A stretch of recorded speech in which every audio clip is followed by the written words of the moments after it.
guys, and welcome back to the Nurse Nook. As you guys can tell by the title of this video is going to be me answering y'all's questions on what it's like to be a mother-baby nurse. So I asked you guys on Instagram to send me questions, anything you had a question about me working in mother-baby postpartum nursing, and I literally got hundreds and hundreds of questions. So thank you guys for submitting all your questions.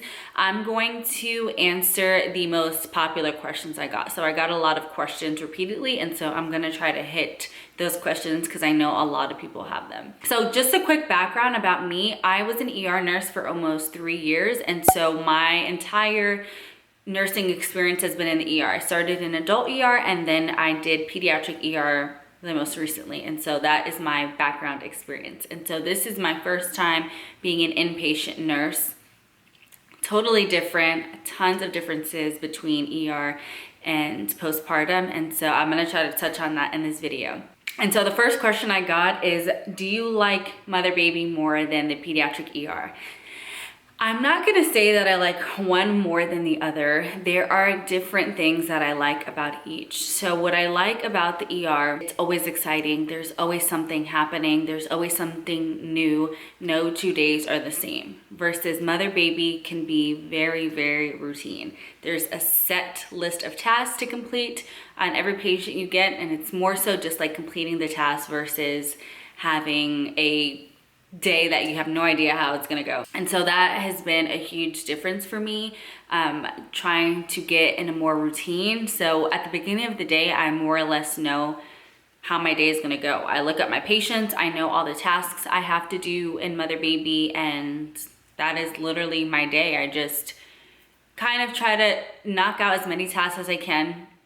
Versus when I was in the ER, I literally had no idea what was gonna happen, what kind of patients I was gonna get, how crazy it was gonna be, none of that. And so I kind of like having the structure of knowing what time I have meds due, what tasks I have to get done. The organization freak and checklist freak in me loves that. On the flip side, it can get a little bit monotonous because you do the same thing over and over again, and especially being conditioned to being in the ER, it's definitely a change of pace for me. I'm not gonna say it's slow because I will be honest and say that I thought mother baby was gonna be a little bit less busy than it is.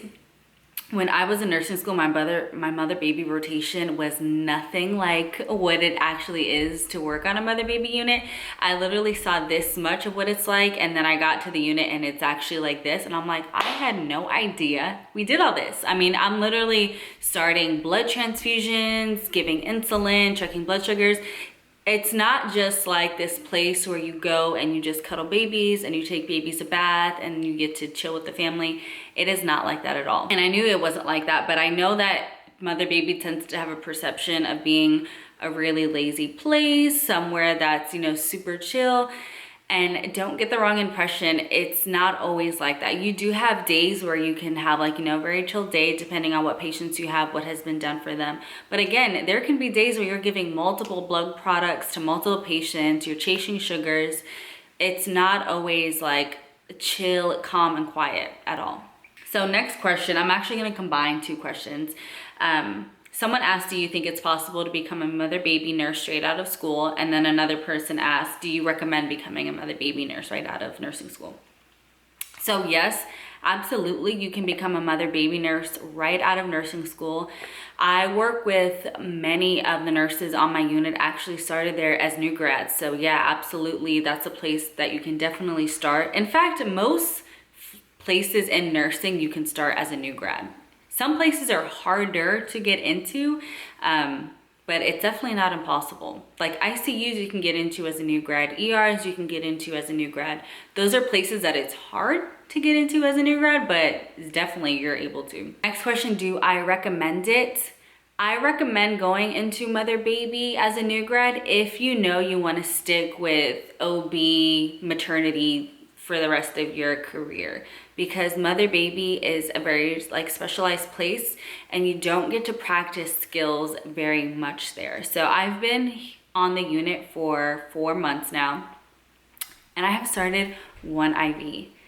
The ER nurse in me is screaming. I started the IV, I was like, Thank God, like a skill. And that's a huge change because when I worked in the ER, I was starting like 10 plus IVs like per shift, drawing blood, doing catheters, like all different kinds of stuff. And in mother baby, it's really just task oriented and there's not as many skills to practice. So if you know you want to stay in that area, definitely start there. But if you know you want to go to like ICU or ER, I don't recommend starting there just because you're not really going to get the practice with skills there. Yes, you'll get a lot of time management practice, but as far as skills, that is really not the place to learn them.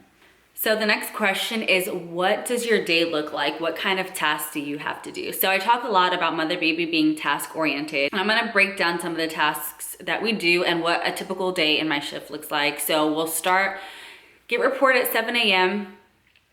We do bedside report. I will look up my patients, look up the medications due throughout the day, and then I'll look up the tasks that the babies have throughout the day. So some of the tasks that the babies have is getting their first bath, getting their hepatitis B vaccine, getting their hearing screen done if they're a boy and the parents want it, possibly your circumcision, a congenital heart disease screen, bilirubin and PKU levels at 24 hours of life, making sure that they're voiding and stooling appropriately, keeping up with their feeds. And the feeds is sometimes one of like the hardest things because if you have 3 couplets and you're trying to keep up with feeds, diapers, pees and poops for 3 different babies, and plus take care of the moms, and plus knock out all the tasks, it can become very overwhelming very quickly. So I'm gonna tie this question into the question that I'm answering now. Somebody asked, do I spend more time with the moms or the babies? So I spend, I would say kind of more with the babies just because the babies require more tasks. So the mom, I assess her, check her bleeding, check her fundal tone. If she's on fluids, I'll like check the fluids, whatever.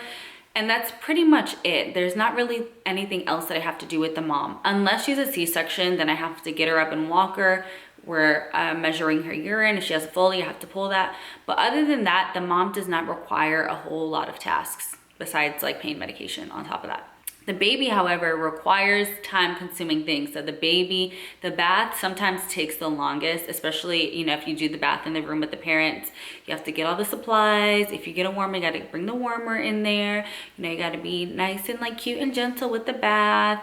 And that can take time. And if you have multiple of those to do, plus your vaccines, plus like everything else that I just listed, it can be very overwhelming to do everything in a timely manner. And so the next question is, how many patients do you get per shift? Is mommy and baby included as separate patients? And so we call a mom and a baby together a couplet. And so the unit I work on, the ratio is technically 1:6. So that means 1 nurse to 3 couplets.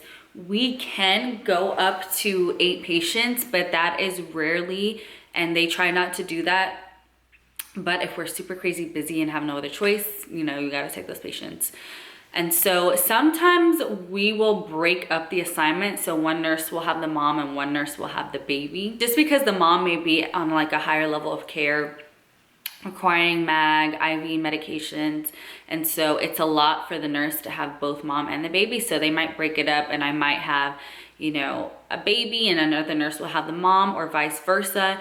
And sometimes a lot of the time we have NICU moms. And so the babies are in NICU and the NICU team is taking care of them. And so we only have the moms physically in the room. And so we'll only have like a mom. But yes, technically we usually have 3 couplets. Oh, this is a good question. Somebody asked, are you interested in L&D?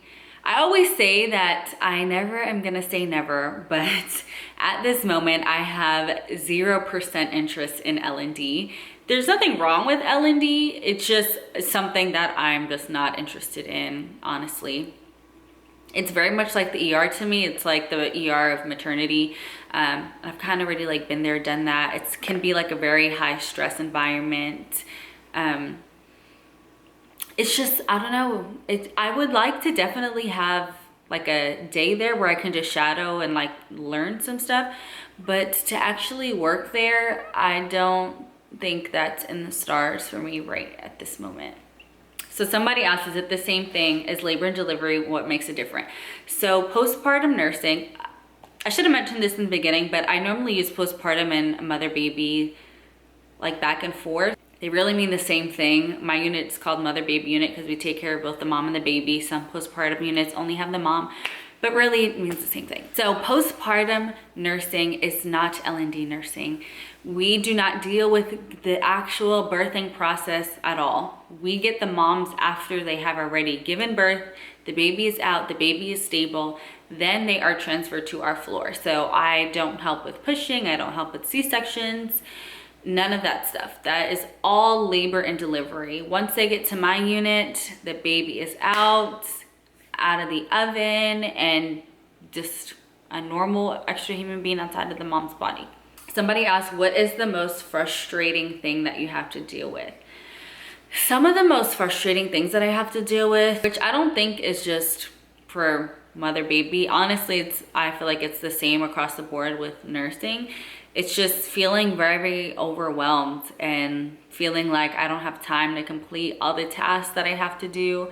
Like I said, we can have like a pretty heavy patient load, and especially if all of my patients need everything done for them, it's frustrating to not be able to feel like I have time to give proper care to everybody. And sometimes I feel like I miss certain things, or I didn't keep up with like a feed, or has this baby voided during my shift, just because like everyone needs so many things and I feel like I cannot focus on just like one patient sometimes.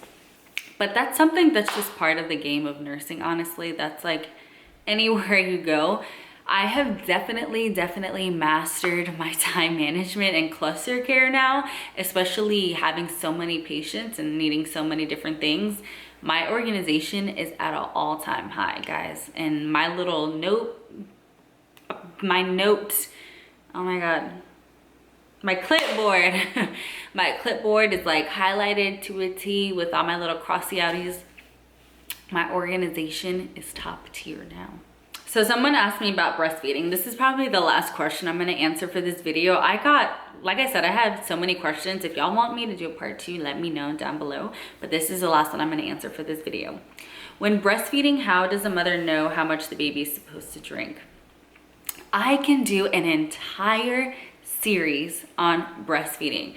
Y'all, I actually did not realize how interesting breastfeeding is. I went to a breastfeeding class and learned a ton, and I actually am so interested in breastfeeding, like truly, honestly. I love helping moms breastfeed. I like teaching them about it. There's so many things that I didn't even know. I thought literally you just put the teat in the baby's mouth. It is not like that at all. There's a whole science to breastfeeding. And so at our hospital, we have lactation consultants, and these are people that are literally licensed just in breastfeeding alone. That is how deep of a subject breastfeeding is, that there is a career literally just for breastfeeding. And they've been teaching me a lot of stuff, and just listening to them teach the moms and going to the classes that they offer, I have learned so much about breastfeeding. So to answer this question, for the first 24 hours, babies are normally super sleepy and don't want to eat.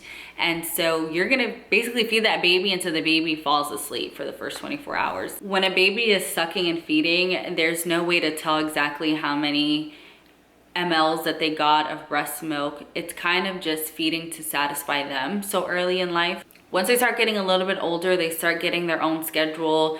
They'll start to feed for like specific amount of times. But for the first like day that they're in the hospital, it's very much just feed on demand. Whenever that baby wants to feed, give them the teat.